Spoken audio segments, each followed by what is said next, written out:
Greetings, Steve River. Successful aging sounds like a good goal for all of us. The aging part is inevitable.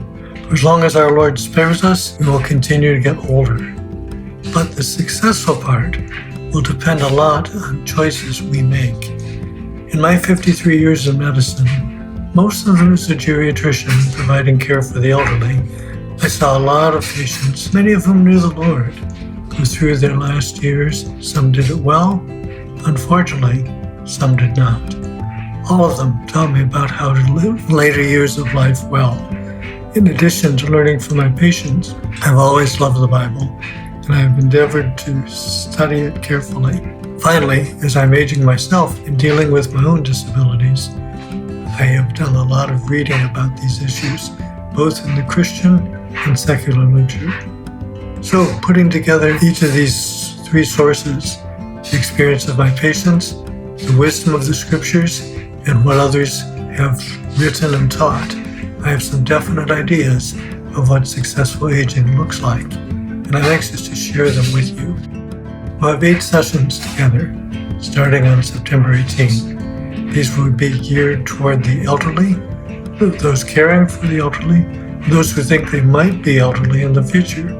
In other words, each of you.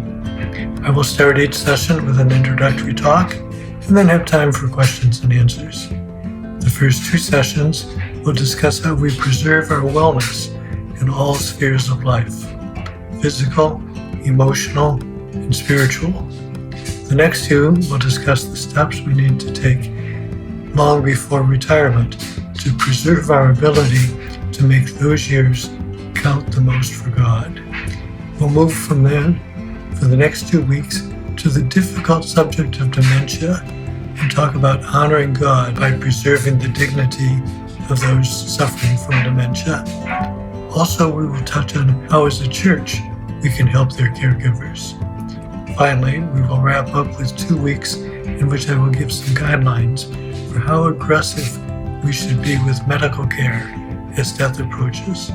Specifically, when should we go to the ICU and when to hospice? I look forward to these sessions with you and pray that they will guide you into successful aging. Thank you.